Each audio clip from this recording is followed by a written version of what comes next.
Jackson's Thriller Album. Stories in the Room. This is Michael Jackson's Thriller album, Stories in the Room. Join film composer Anthony Marinelli, who programmed synthesizers for 7 songs on Thriller, and A&R veteran film producer Stephen Ray, who assisted Quincy Jones and was in the studio every day with Quincy and Michael. Michael Jackson's Thriller album, Stories in the Room. I'm Anthony Marinelli with my longtime close friend and co-host, Stephen Ray, bringing you the real stories directly from the talented people in the room with us during the making of Thriller, the greatest selling album of all time. So when you demoed it, what instruments were on the demo? That's GS1 for sure. Oh my gosh. That's GS1. Love that. I remember another really important thing was when I sang the demo, I wanted it to go, why, but I didn't want that to just be feedback or regeneration on a tape slap. I used 2 different space echoes that just had a single delay. Right. Because I wanted them both to be loud. I didn't want it to fade out. I wanted the slaps to be right there and in stereo. And it was just a real important thing to me. So you really demo with that kind of detail, like you say atmosphere, that's at high level. You want to hear it right away then. Sure. And that's, that slap on the word why stuck with Quincy all the way to, when we mixed it. Stephen will know. I mean, not even Quincy would be in the room when Bruce Swedien was mixing. Right. But it would be Bruce and his assistant, and that was it. I happened to be in another studio working with Humberto, doing some overdubs on, a Rod Tepperton song, Lady in My Life was another one. Right. Right. And on that, I was working on that with Humberto, and I got called into the mixing room. Quincy wanted those slaps on the vocal, of course, just like the demo. Of course. See, now this makes a lot of sense to me because we wanted to talk to you about what you felt about working with Michael and Quincy on Thriller in terms of were they pushing the envelope sonically? And clearly, like Brian Banks and I were brought in because we were working on movies and they were thinking cinematically. And look what happened. MTV, I don't know if these guys were prophets and they knew that there were going to be videos with songs. I mean, it was starting to happen, but to the level of what Thriller did, it just broke down all the barriers of film and pop songs, and then commercials started using pop songs. But these guys were keying in on cinematic landscapes and sounds. And then you say you think, atmospherically, and now I'm sure that he would hear something like that. It was speaking to you, but you were thinking ahead. And then of course, Quincy hears it and he's always thought ahead all the way from when he was the jazz arranger. He's always steps ahead of everyone. So now this is really making sense to me that they were just looking for it in every way, trying to outdo themselves. Quincy was a great film composer. Don't forget that. And right at that time, they were hanging out with Spielberg. Stephen, you remember that? The whole E.T. thing. And Michael did an E.T. album.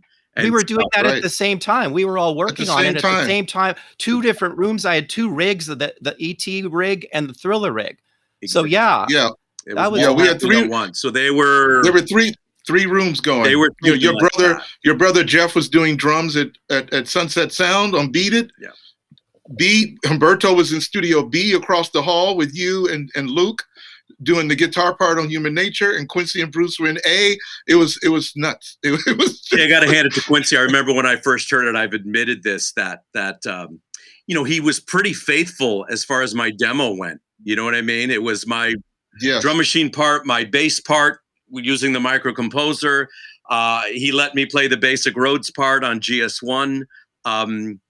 He added Lukather. And at first it was what's this? But that was Quincy's brilliance where he made it Michael. He made my mid-tempo ballad. He made it R&B. And it's, you know what I mean? I wound up just so loving that. Michael Boddicker also did an emulator part on Human Nature. We got to give Mike credit for that. I wasn't around when they did that, but and Paige did a lot of the strings, and it was Paige that came up with the I programmed it in the microcomposer, but those are Paige's notes on the sequence. That starts the tune. Yes. So I don't know if you know Anthony. this. I did a Human Nature session as well.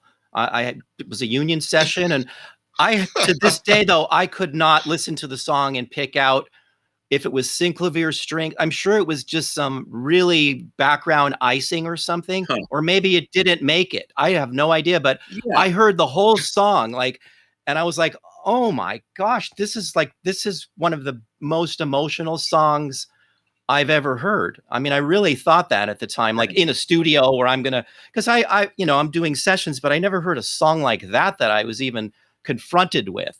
And we did something, but I just don't even remember. Yeah, I mean, I worked on Billie Jean. I worked on, practically everything, I think, except Thriller, because it was so covered. But, we all were taking, he was having everybody take stabs. What you said That's what's so earlier cool about like the vibe was always, it wasn't like life or death. You know what I mean? Right. We got the best out of us by the vibe being, being up and positive. And it was never like, shit, we got to get this. This is our 3 hours to do synthesizers. He had plenty of guys coming in, taking stabs at stuff. I know a lot of what I did didn't wind up on those tunes. But I'm pretty sure, The Girl Is Mine was the other one. I mean, Lady in My Life. Lady in My Life. Do you ever do songs today? Like a lot of people do songs now, like here's the track. And then there really isn't a song yet. It's like you just do a track and then you make a song later into the track.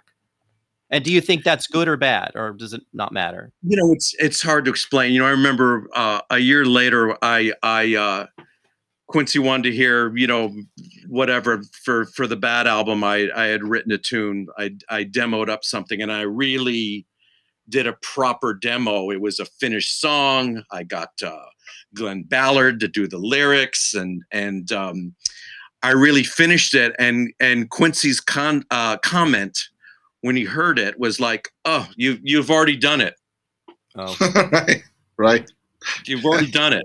Now, believe me, the song didn't completely knock him out, or sure, he would have done it. But it's funny how it's all the more what a fluke Human Nature was, where I would have never played it for him in a million years, but because it was unfinished, there were no verse lyrics, it was completely undone. But yet Quincy spotted that, he knew he dug that vibe. He dug that atmosphere I had going. And that melody is, thanks. That melody is everything. You know what I mean? It's just, it's the atmosphere. But if you just went, I was sitting with you and you were out in the room and you were just playing it on the piano.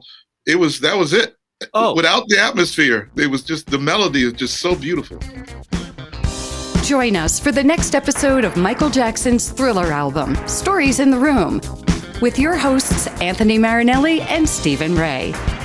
Watch our extended interviews on youtube.com/@StoriesInTheRoom. Audio-only interviews are available on all podcast networks. Follow us on Facebook, Instagram, and TikTok @StoriesInTheRoom. For the latest news and links, visit the website, StoriesInTheRoom.com. This podcast is produced by Christian D. Bruun and David Wolf, recorded by Audivita Studios. Additional recording by Ben Rackless. Edited by Jay Spang and Sean Hedinger. Music by Anthony Marinelli and Stephen Ray. Michael Jackson's